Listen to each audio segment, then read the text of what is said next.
اللهم صل على محمد وآل محمد. اللهم صل على محمد وآل محمد. اعوذ باللہ من الشیطان الرجیم. بسم اللہ الرحمن الرحیم. الحمد لأہلہ والصلاة والسلام علی اہلہا.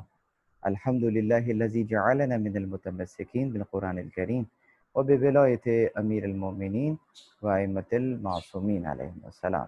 اما بعد.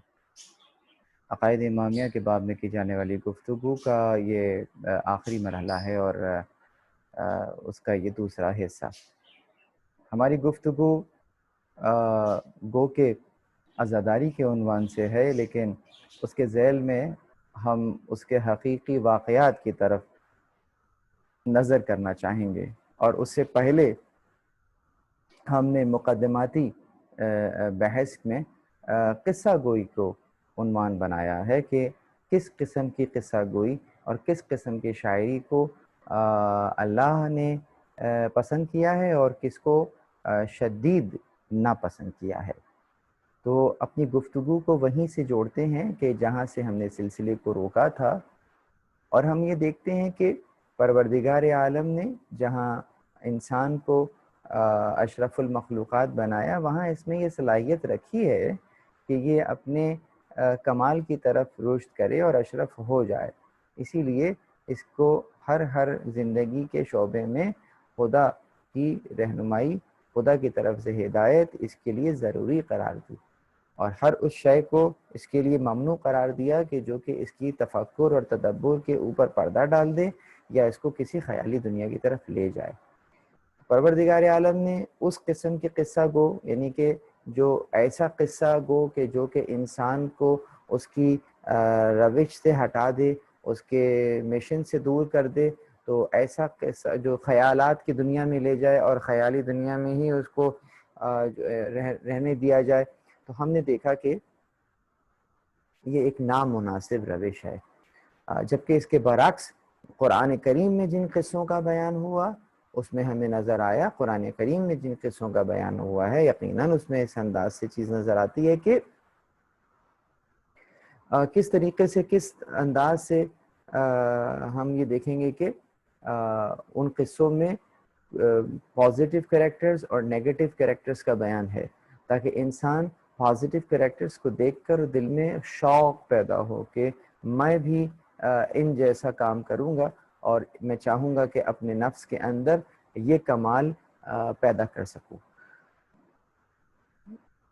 اب یہاں پر جیسا کہ میں نے عرض کیا تھا کہ اس میں ایک نئی جہت جو ہے وہ میں آپ کی طرف آپ کو بیان کرنا چاہوں گا اس قصہ گوئی کے اس عمل کے اندر جو ہمیں نظر آتی ہے، وہ یہ کہ پروردگار نے جہاں قصے بیان بھی کیے ہیں تو وہاں پر بھی ہم نے دیکھا کہ اصحاب کہف کا پورا قصہ بیان کر دیا، اور پورے کے پورے قصے کے اندر کرتے ہوئے بتاتے ہوئے اس مقام پر پہنچ گئے کہ جہاں ان کا انجام دکھایا جا رہا ہے، بتایا جا رہا ہے.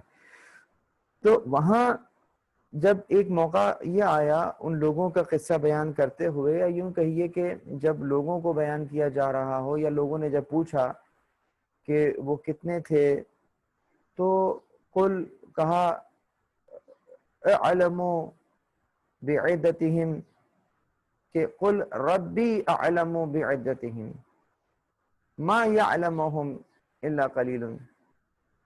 اچھا، اب یہاں پر یہ دیکھیں کہ اصحاب کہف کا جو قصہ بیان کرنے کا مقصد تھا وہ یہ نہیں تھا کہ جناب وہ کتنے لوگ تھے، وہ 3 تھے، 5 تھے، 7 تھے، 8 تھے، کتنے تھے. ان کی گنتی کے اندر بحث شروع کرنا اور اپنی تمام تر انرجی وہیں پر ہی صرف کر دینا، تو یہاں پر پروردگار نے روک دیا. کہا نہیں، قصہ تو ہم تمہیں بیان کریں گے، لیکن یہ کیا کہ تم اس کی گنتی میں پڑ گئے. ان سے کہو کہ میرا رب جو ہے وہ ان کی تعداد کو جانتا ہے اور کوئی نہیں جانتا الا قلیل، مگر یہ کہ کچھ. خدا کی قسم اس قلیل کو جب دیکھتے ہیں تو یقیناً آپ کو چند ہستیاں نظر آتی ہیں، اور فخر کیجئے خود پر کہ کس کی امت میں ہیں، اور کس کی امت میں ہیں، اور اس امت میں اس امت کے رہبر کے اوصیاء کیسے ہیں، کہ جو کہ یقیناً اگر پوری اقوام کو دیکھا جائے تو ان کے مقابلے پہ تو بہت کم ہیں۔ چند ہستیاں ہیں کہ جو کہ قرآن کو ویسا جانتی ہیں جیسا کہ اس کے جاننے کا حق ہے۔ اللہ اکبر، بہت بڑی بات کی ہے میں نے۔ اور اس اللہ قلیلوں کو اگر پوچھیں رسول اللہ سے کہ یا رسول اللہ یہ قلیل کون ہے، ذرا یہ بھی بتا دیں کہ وہ کون ہیں کہ جو کہ قرآن کا کل علم رکھتے ہیں، اور کسی بھی جگہ سے جو ہے یہ نہیں کہہ سکتے کہ اس آیت کا مجھے علم نہیں ہے، تو بیان ہوگا کہ کہہ تو دیا ہے انی تارک فیکم الثقلین کتاب اللہ وعترۃ اہل بیتی، کہ تمہارے لیے دو گراں قدر اشیاء چھوڑ کر جا رہا ہوں، قرآن اور اہل بیت ہیں۔ ما ان تمسکتم بہما لن تضلوا ابدا، جب تک تم ان سے تمسک اختیار رکھو گے کبھی بھی نہیں بھٹکو گے۔ وَإِنَّهُمَا لَن يَفْتَرِقَا حَتَّى يَرْدَ عَلَيَّ الْحَوْض، یہ آپس میں کبھی نہیں جدا ہوں گے یہاں تک کہ حوض پر مجھ سے آ کے ملیں گے۔ اے حضرت انسان، تیرے سامنے بین آیات موجود ہیں۔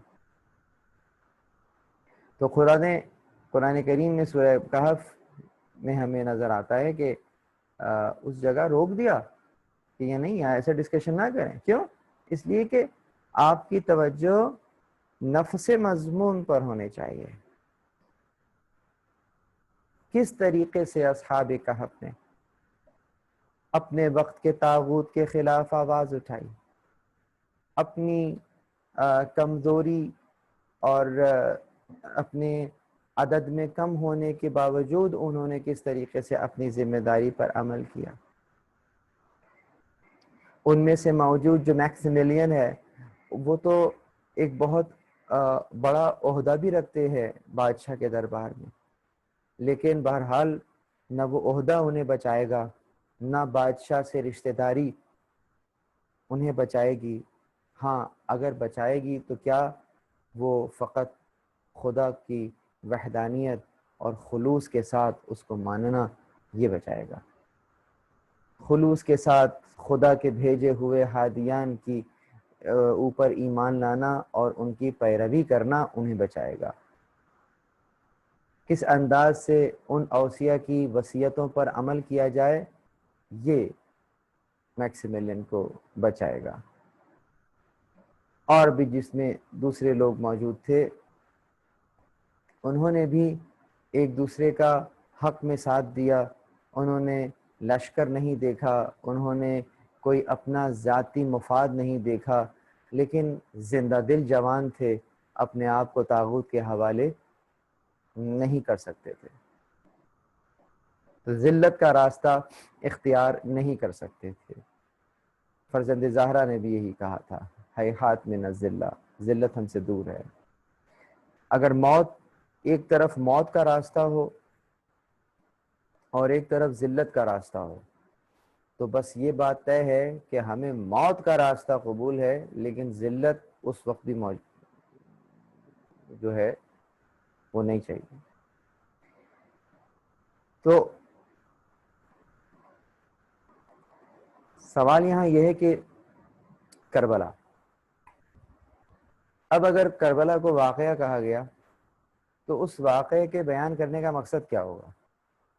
کیا فقط ایک کہانی ہوگا، یا واقعی وہ کربلا کا واقعہ فقط کہانی نہیں ہے، درس ہے؟ اگر کربلا فقط کہانی ہو، قصہ ماضی ہو، تو آپ کے اور میرے لیے بجز ثواب کے اور کوئی فائدہ نہ دے گا۔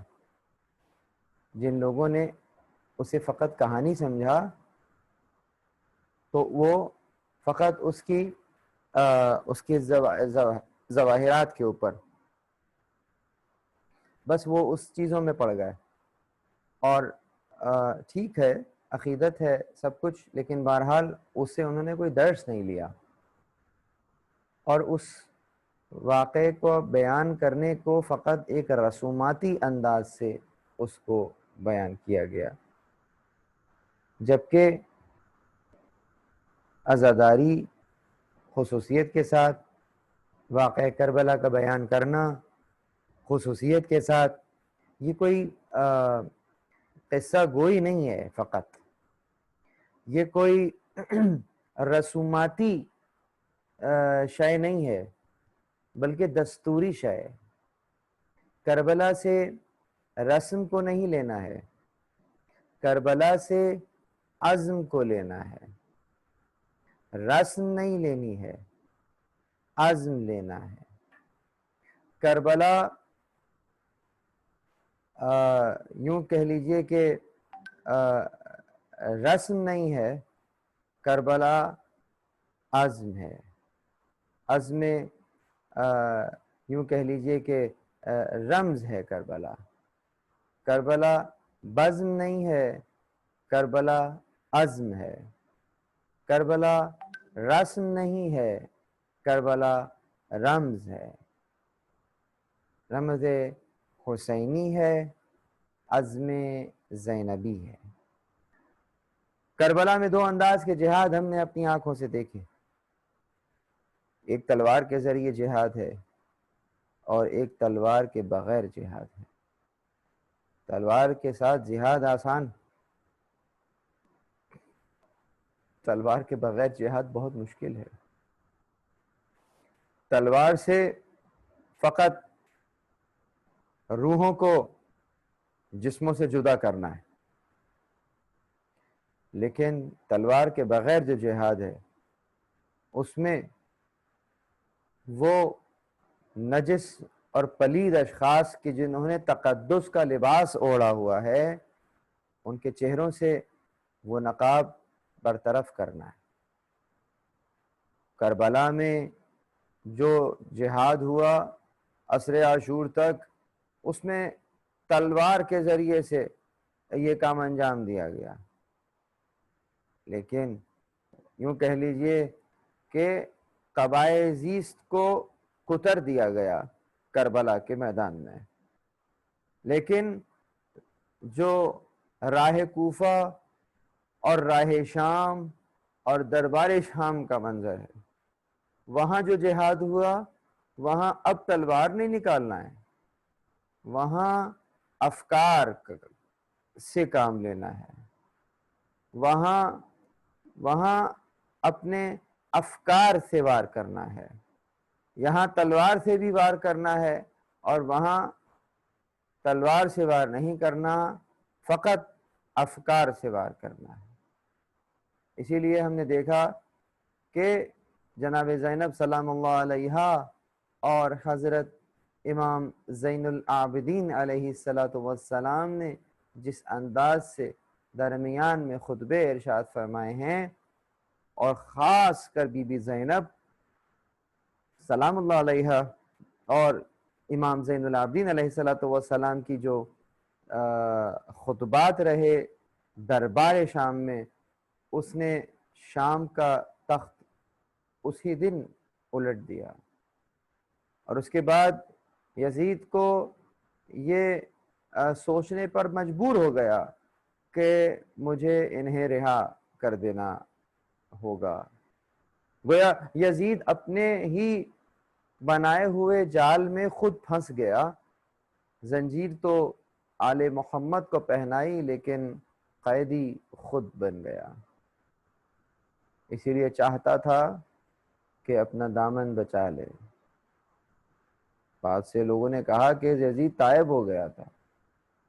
اگر یزید تائب ہو گیا تھا تو اس بچی کی قبر زندان میں کیا کر رہی ہے؟ اگر یزید اسی دن تائب ہو گیا تھا تو یہ کون سی قبریں ہیں آل محمد کی جو زندانوں میں بن رہی ہیں؟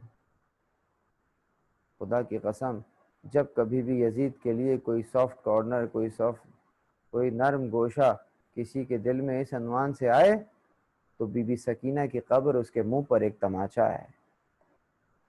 اس کو غور کیجئے، بچی نے تاریخ لکھی ہے اپنی قبر کے ذریعے سے۔ جب تک وہ ننھی قبر وہاں موجود ہے، کسی مفتی میں یہ دم نہیں ہے کہ وہ یزید کی نجاست کو دھو سکے۔ ارے تم کیا یزید کی نجاست کو دھو گے؟ یزید ایسی پلیدگی، ایسی نجاست ہے کہ جو اسے دھونا چاہتا ہے وہ خود پلید ہو جاتا ہے، وہ خود نجس ہو جاتا ہے۔ تو کربلا درس ہے، فقط کہانی نہیں ہے۔ کربلا سے کو فقط ایک حادثہ نہیں سمجھنا ہے، کربلا سے عبرت لینی ہے۔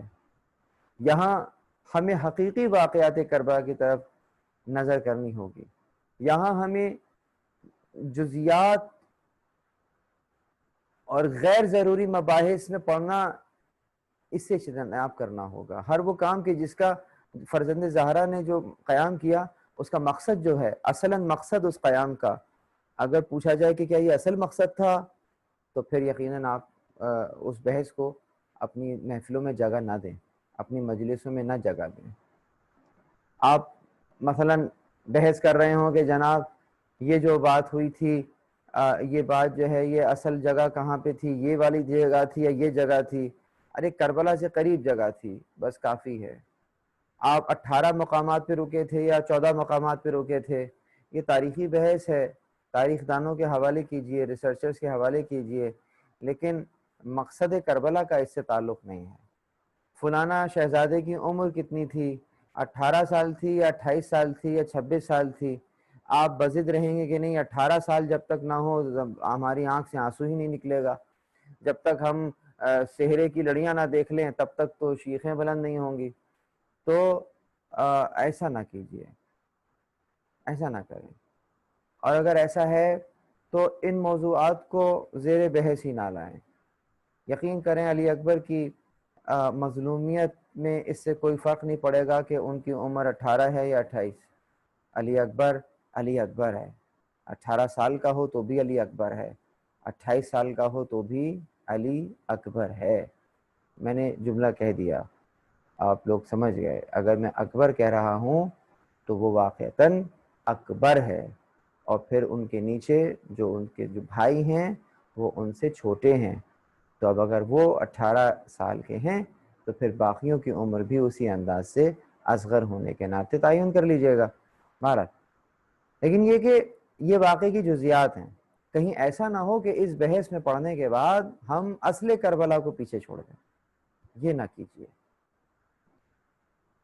اب سوال یہ پیدا ہوتا ہے کہ کربلا میں ایسے واقعات بیان کرنا، کربلا کی حقیقت کو بیان کرنا، کربلا میں وہ جو واقعات بیان ہوئے ہیں، ہمیں کیسے پتہ چلے گا کہ کون سا واقعہ بیان کرنا ہے اور کون سا نہیں بیان کرنا ہے؟ تو اس میں سب سے پہلے تو آج آپ کو مجھ سے ایک عہد کرنا ہوگا، ٹھیک ہے؟ ایک استاد کی حیثیت سے میں اپنے شاگردوں سے یہ عہد لے رہا ہوں کہ آج اس محرم میں ہم ایک نیت کریں گے، اور وہ یہ کریں گے کہ ہم کوئی بھی مقتل جو معتبر مقتل گردانا جاتا ہو اس کو ایک مرتبہ خود پڑھیں گے ضرور۔ مثلا نفس المحموم ہے، اس کی تلاوت کیجئے، اس کو پڑھیے، اس کی قرأت کریں، اس کو دیکھیں کہ کیا لکھا ہے اس میں۔ پھر قمی صاحب کا وہ مقتل ہے۔ اس کے علاوہ پھر آپ دیکھیں دمعۃ الثاقبہ، دیکھیے دمعۃ الثاقبہ کی 2 جلدیں ہیں، اور اس کے اندر جو ہے مطالب بیان ہوئے ہیں، مقاتل بیان ہوئے ہیں۔ مقاتل یعنی کہ وہ واقعہ، وہ تاریخ دان جو کہ محمد اور آل محمد کے مصائب بیان کر رہا ہے، ان کے شہادت کا احوال بیان کر رہا ہے، اور اسی کے زمرے کے اندر جو ان کے اصحاب کرام ہیں رضوان اللہ تعالی علیہم اجمعین، ان کی شہادت کو بھی جو ہے وہ بیان کرتا ہے۔ وہ مقاتل کے اندر جو ہے وہ لکھے ہوئے ہیں۔ اس معاملے میں میں نے 2 مقاتل کا نام آپ کے سامنے، مقتل مقرر اس کو بھی آپ دیکھ سکتے ہیں، اور لہوف سید بن طاؤس کی وہ بھی آپ مقتل کو دیکھ سکتے ہیں۔ اور کوشش یہ ہونی چاہیے کہ مقتل جس زبان میں لکھا گیا ہے اسی زبان میں اس کو پڑھا جائے، تو پھر اس کی چاشنی اور ہو جاتی ہے۔ ایک اور کتاب جو اکثر میں اپنی مجالس میں جس سے مدد لیتا ہوں، خاص کر مصائب کے عنوان سے میں اسی کتاب سے مدد لیتا ہوں، وہ صحیفہ کربلا ہے، آیت اللہ علی نظری منفرد کی کتاب ہے، اور انہوں نے اس میں وہی مقتل مکرم اور نفس المحموم اور دمعۃ الثاقبہ اور مختلف تواریخ سے بھی مدد لی ہے، اور ایک جلد کے اندر کربلا کے واقعات کو ناقل کر دیا ہے۔ تو یہاں میں یہ چاہوں گا کہ آپ اپنی اس ایام عزا میں کسی ایک مقتل کو انشاءاللہ اپنا نیت کریں اور اس کو پڑھیں، اور اس کے بعد پھر آپ دیکھیں گے کہ آپ میں تشنگی بڑھ جائے گی، پھر ایک کے بعد دوسرا، دوسرے کے بعد تیسرا. جب آپ 3 سے 4 مقتل پڑھ لیں گے تو آپ دیکھیں گے کہ ایک واقعے کو مختلف انداز سے بیان کیا گیا ہے، اور اس کے اندر کچھ میں جزیات ہیں اور کچھ میں جزیات نہیں ہیں. مثلا اگر نفس المحموم کی مثال لیتے ہیں تو نفس المحموم میں واقعات کی جزیات نہیں ہیں، مطلب ایک حد تک واقعہ بیان ہو گیا ہے. یا یوں کہیے کہ جب اگر آپ نے نفس المحموم کے علاوہ کوئی مقتل نہیں پڑھا ہے تو نفس المحموم پڑھتے وقت آپ کو یہ احساس نہیں ہوگا کہ اس میں جزیات بیان ہوئی ہیں یا نہیں ہوئی ہیں، کیونکہ آپ نے کوئی دوسری چیز پڑھی نہیں ہے. لیکن اگر آپ اس کے مقابلے میں دمۃ الثاقبہ کو پڑھتے ہیں تو دمۃ الثاقبہ نے اس میں مزید اس کو شرح کیا ہے، کھول دیا ہے واقعے کے، اور جزیات بھی بیان کر دی ہیں. تو اب آپ کی روش کیا ہوگی؟ آپ محدث تو ہے نہیں، آپ تاریخ دان تو ہے نہیں، تو آپ کیا کریں گے کہ آپ دونوں روایتوں کو سامنے رکھیں گے اور اس کے اندر سے جو کامنالٹی ہے، یعنی کہ وہ جو دونوں بات کر رہے ہیں ان کو اٹھا لیں گے اور وہ بیان کر دیں گے. تو اور اگر کبھی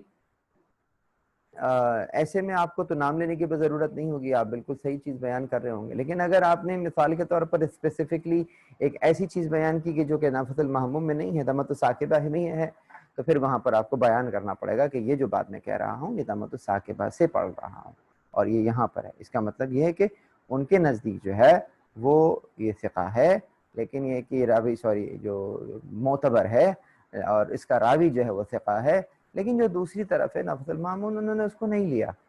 تو اس کا مطلب کہ اب وہ کیوں نہیں لیا؟ اب نہ لینا اس بات کی دلیل نہیں ہے کہ وہ بات غلط ہے، نہیں، انہوں نے اختصار سے کام لیا ہے، انہوں نے جنرل باتوں کو لکھ دیا ہے، اور ضروری نہیں ہے کہ جو نہیں لکھا وہ نہ ہو. لیکن بہرحال ہمیں پھر احتیاط یہ کرنی ہوگی کہ جو بات کہی جا رہی ہے کیا وہ اور دیگر بنیادی منابع کے اندر موجود ہے کہ نہیں ہے، یا اس سے ملتی جلتی کوئی شے موجود ہے. اور پھر سب سے بڑھ کر یہ کہ جو سیرت شناسی کا جو پہلو ہے اس میں ہم یہ دیکھتے ہیں کہ کیا مذکورہ واقعہ جو بیان ہو رہا ہے کیا یہ ممکنات میں سے ہے ان کی شخصیت کو دیکھتے ہوئے، تو وہاں سے بھی ہمیں انشاءاللہ یہ بات پتہ چل جاتی ہے. تو حقیقی واقعات کربلا کی طرف توجہ دلائی جائے خصوصیت کے ساتھ مصائب کے عنوان سے، کیونکہ اس کے اندر بہت ساری معاملات ایسے ہیں کہ جو کہ مختلف طرق سے ہم تک روایات پہنچی ہیں. بہت ساری روایات اس میں سے یوں ہیں کہ جو کہ خود یزید کے لشکر میں لوگوں نے بیان کی ہیں کہ ایسا ہوا، میدان میں اگر کچھ ہوا ہے تو حسین یوں کر رہے تھے یا یہ کہہ رہے تھے، تو یہ وہاں تک سے بھی پہنچی.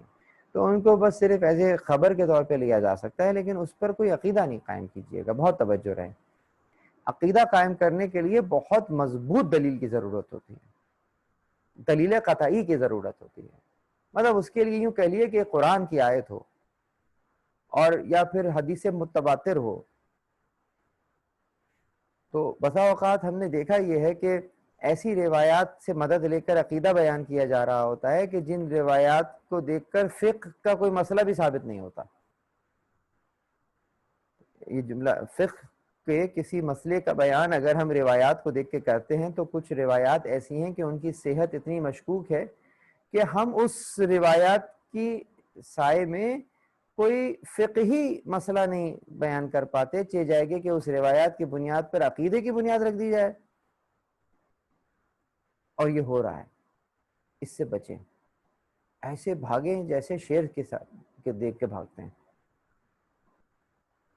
کربلا میں جب سید سجاد دربار میں یزید میں کے دربار میں داخل ہوئے ہیں، کربلا سے انہیں گرفتار کر کے کوفہ اور کوفہ سے شام لایا گیا، اور شام میں جب یہ داخل ہوئے تو وارد ہونے کے ساتھ ہی انہوں نے جو منظر اپنی آنکھوں سے دیکھا، ان مناظر میں سے ایک منظر یہ تھا کہ یزید نے ایک خطیب کو کہا جو اس کا سرکاری خطیب تھا، اور اس کو کہا کہ تم منبر پہ جاؤ اور خطبہ دو.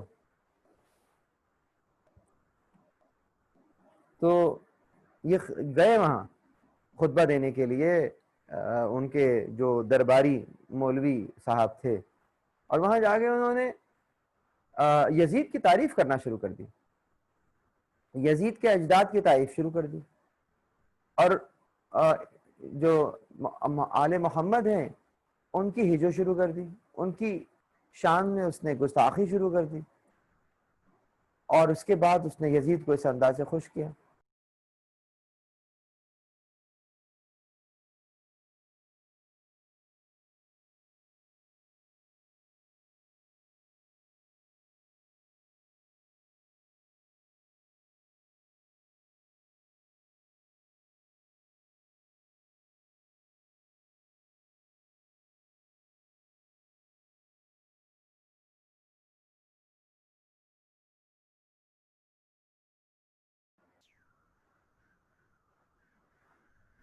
تو اس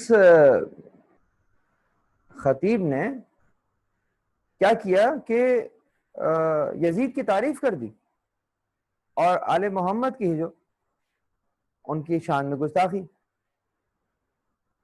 تو کہا یہی گیا، امام علیہ السلام نے وہیں سے اس کو روک دیا. کہا او خطیب، تو نے دنیا کے چند پیسوں کے لیے تو نے مخلوق کو خوش کیا اور خالق کو ناراض کر دیا. یعنی اور پھر پلٹ کر یزید سے کہا کہ اجازت ہے کہ میں جا کر ممبر پہ کوئی ایسی بات کہوں کہ جس سے خدا کی خوشنودی شامل حال ہو اور سننے والوں کے لیے اجر اور ثواب ہو. یعنی اب سنت امام سجاد کیا کہلائی؟ سنت امام سجاد علیہ الصلوۃ والسلام بیڑی پہننا نہیں آئی، کیونکہ بیڑی تو یزید نے پہنائی.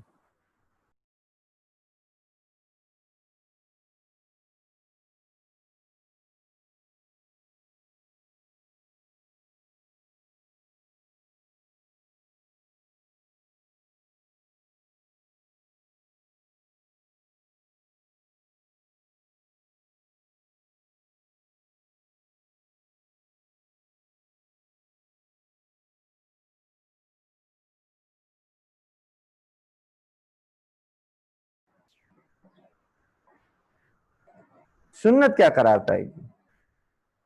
سنت یہ قرار پائے گی کہ اگر تم دیکھو ممبر رسول پر کہ اس انداز کی کوئی گفتگو ہو رہی ہے جہاں جزیات اور غیر ضروری مباحث ہو رہی ہیں، یہاں پر غیر ذمہ دارانہ انداز میں خطابت ہو رہی ہے، تو سید سجاد کی سنت پر عمل کرتے ہوئے اس کو ممبر سے الگ کر دو، اس کے خطاب کو ٹوکو، اسے اس کی غلطی کا احساس دلاؤ.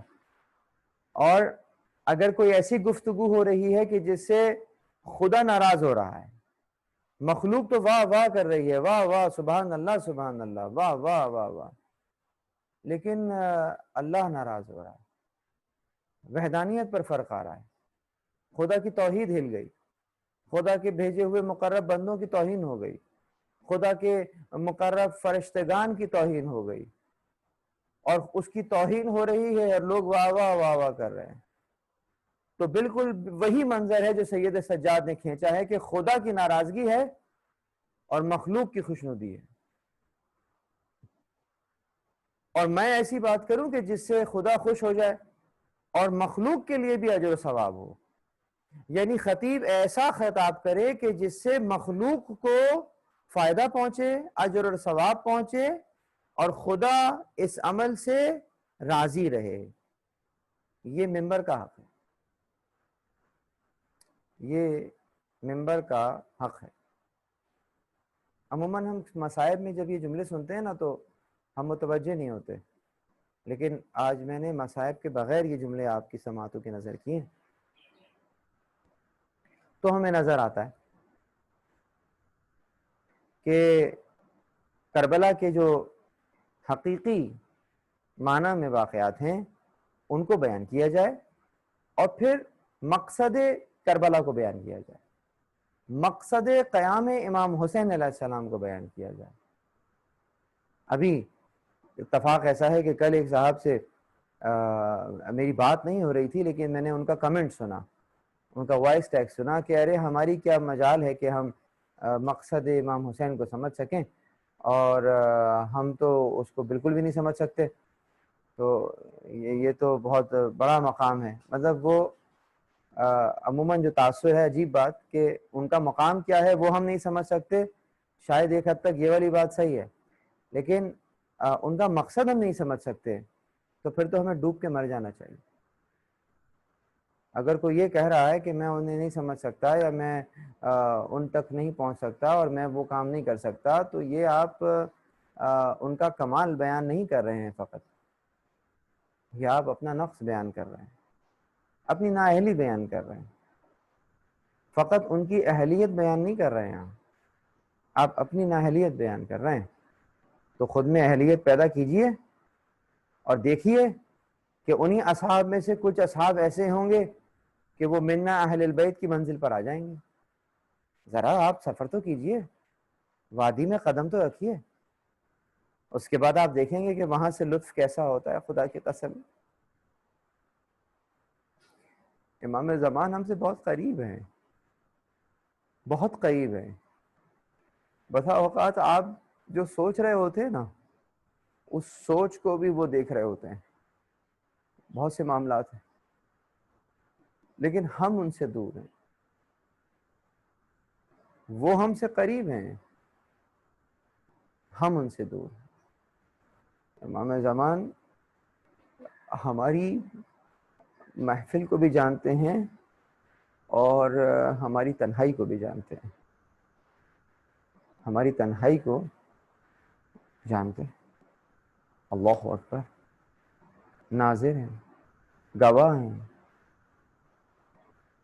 قل اعملوا فسيرى الله عمله ورسوله والمؤمنون. عمل کرو، اللہ اس کا رسول اور مومنین ہیں جو دیکھ رہے ہیں. تو کربلا کے اندر جب واقعات بیان ہو رہے ہوں تو یہ سمجھیے امام زمان کے سامنے بیٹھ کر بیان ہو رہا ہے. اور امام زمان کیا کریں گے؟ تمہیں خطبہ کی فہرست سے نکال دیں گے، تمہیں ذاکرین کی فہرست سے نکال دیں گے اگر کوئی ایسی بات کرو گے کہ جس سے خدا ناراض ہو رہا ہے اور فقط مخلوق کو خوش کرنے کے لیے تم نے خدا کی ناراضگی مول لے لی. ایسا نہ کرنا. چند سکوں کی خاطر اپنے دین کو نہ بیچنا، چند لفافوں کی خاطر اپنے دین کو نہ بیچنا. بس. تو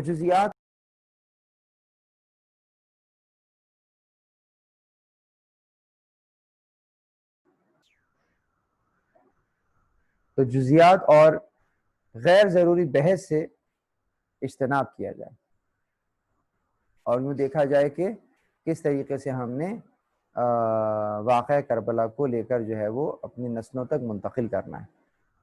اور سب سے اہم ترین بات میں جو بیان کرنا چاہوں گا وہ یہ کہ جو مقصد عزاداری ہوگی، جو مقصد ہوگا وہ کیا ہوگا؟ وہ وہی ہوگا جو مقصد قیام امام حسین علیہ السلام ہے. کربلا کا جو مقصد ہے، جو کربلا کے برپا ہونے کا مقصد ہے، وہ کیا ہے؟ وہ امام حسین علیہ السلام کے جو قیام کا مقصد ہے وہ وہی ہے. امام حسین علیہ السلام کے قیام کا مقصد کیا ہے؟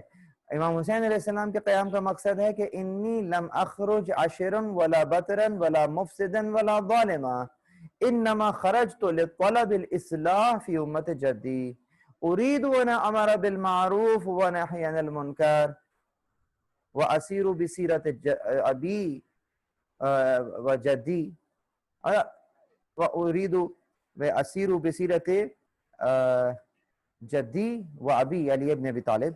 اب یہ جو امام علیہ السلام نے جو وصیت فرمائی ہے محمد حنفیہ کو، وہ یہ لکھ کر دے رہے ہیں کہ میں کیوں جا رہا ہوں کربلا. میرے کربلا جانے کا مقصد کیا ہے؟ میرے کربلا جانے کا مقصد یہ ہے کہ میں اپنی خود پسندی کے لیے نہیں جا رہا، خود پسندی کے لیے نہیں جا رہا. جب خود پسندی کے لیے کربلا آپ نہیں جا رہے ہیں تو کس کی پسندیدگی کے لیے جا رہے ہیں؟ جواب، خدا کی پسندیدگی کے لیے جا رہا ہے. خود پسندی کے لیے کربلا نہیں ہوئی، خدا پسندی کے لیے کربلا ہوئی ہے. تو میری مجالس میں خود پسندی نہیں ہونی چاہیے. کیا ہونا چاہیے؟ خدا پسندی. میں کوئی ایسی بات کروں کہ لوگ مجھ سے خوش ہو جائیں. ارے کیا آپ اور کیا لوگوں کی خوشی. آپ کوئی ایسی بات کریں کہ خدا آپ سے خوش ہو جائے. آپ کوئی ایسی بات کیجئے کہ اس محفل کے برپا ہونے سے خدا کی خوشنودی حاصل ہو جائے، اور اس خوشنودی کے بعد یہ جو سامعین ہیں ان کے اجر اور ثواب میں اضافہ ہو جائے. یہ بات کیجئے، یہ نیت لے کر جائیے. آپ نے کہا کہ ایسی بات کروں گا کہ آخر وقت تک جو ہے وہ نعرے پہ نعرے ہی لگتے رہیں گے. نعرے تو زمین پہ لگتے رہیں گے بہرحال، لیکن یہ دیکھ لیجئے گا کہ کیا وہاں کچھ ملکوں کی جو ملائکہ کی جو جماعت ہے، کیا وہاں سے بھی آپ کے لیے تائید اور واہ اور وہ ہو رہا ہے کہ نہیں ہو رہی؟ تائید ہے نہیں ہے؟ وہاں سے بھی کوئی نعرہ لگا ہے کہ نہیں لگا؟ یقیناً نعرہ بلند کریں، نعرے کا مسئلہ نہیں ہے، لیکن نعرہ تو کردار کا نام ہے. نعرہ تو پہچان کو کہتے ہیں. شعار کسے کہتے ہیں؟ جس سے پہچان ہوتی ہے. تو آپ کی پہچان کس سے ہوتی ہے؟ آپ کی پہچان فقط صرف زبان سے ہوتی ہے، کلام سے ہوتی ہے، افعال سے نہیں ہوتی، عمل سے نہیں ہوتی۔ ایمان کا تعلق عمل سے ہے، تو ایمان کے اظہار کا تعلق جو ہے وہ عمل سے ہے۔ جب تک عمل سے نہیں کہیں گے یا علی مدد، تو صرف زبان سے کہنا آسان ہے۔ کلمہ یزید کی فوج میں پڑھا جاتا ہے، لیکن وہ کیسے مسلمان تھے کہ کلمہ پڑھ رہے تھے اور وارث کلمہ کو ذبح کر رہے تھے؟ آخر کس چیز نے حر کو حر بنا دیا؟ بہت توجہ، حر کو حر کس نے بنایا؟ کلمہ حر وہاں بھی پڑھ رہے تھے، کلمہ حر یہاں بھی پڑھ رہے ہیں، تو کس چیز نے حر کے اندر انقلاب برپا کیا ہے؟ حر کے تفکر نے، حر کے تدبر نے۔ ایک رات کا تفکر اور تدبر، نتیجہ کیا ہوا؟ نتیجہ یہ ہوا کہ حر کا امام زمانہ سے اتصال۔ جیسے ہی حر کا تفکر اور تدبر کے نتیجے میں امام زمانہ سے اتصال ہوا، حر لعن اللہ سے علیہ السلام ہو گیا۔ یہ ہے کربلا۔ کربلا لعن اللہ سے علیہ السلام بنانے کا دروازہ ہے، یہ آج بھی کھلا ہوا ہے۔ آج بھی اس دروازے سے داخل ہو کر خود کو سلامتی میں داخل کیا جا سکتا ہے۔ پروردگار عالم کا یہ لطف ہے، یہ کرم ہے۔ بس یہاں تک لانے کے بعد میں آپ کو لے آیا کہ کربلا کی برپا کرنے کا مقصد کیا تھا؟ وہ وہی تھا جو قیام امام حسین علیہ السلام کا مقصد۔ قیام امام حسین علیہ السلام کا مقصد کیا ہے؟ وہ امر بالمعروف والنہی عن المنکر ہے۔ تو اب میری مجالس کے اندر یعنی کہ جو عزاداری ہے، عزاداری کا جو مقصد ہے وہ وہی قیام امام حسین علیہ السلام کا مقصد ہے۔ جو راز پوشیدہ ہے اس عزاداری میں وہ وہی ہے جو کہ امام حسین علیہ السلام کے قیام میں راز پوشیدہ ہے۔ وہ کیا کہہ کے نکلے تھے؟ وہ نکلے ہی یہی تھے کہ میں امر بالمعروف کروں گا اور نہی عن المنکر کروں گا، کیونکہ معاشرہ اتنا مریض ہو گیا ہے کہ اس میں یزید جیسا حاکم آ گیا اور اس کو کوئی فرق نہیں پڑ رہا۔ مردگی چھا گئی ہے، میں اس مردگی کو ختم کر دوں گا۔ انسان سو رہا ہو، پانی کا چھینٹا ڈال کر اٹھا دیا جاتا ہے، لیکن اگر امت سو جائے تو پھر پانی کے چھینٹے سے امت نہیں اٹھتی، خون کا چھینٹا دینا پڑتا ہے۔ خون کے چھینٹے سے امام حسین علیہ السلام نے امت کو بیدار کیا، اور آج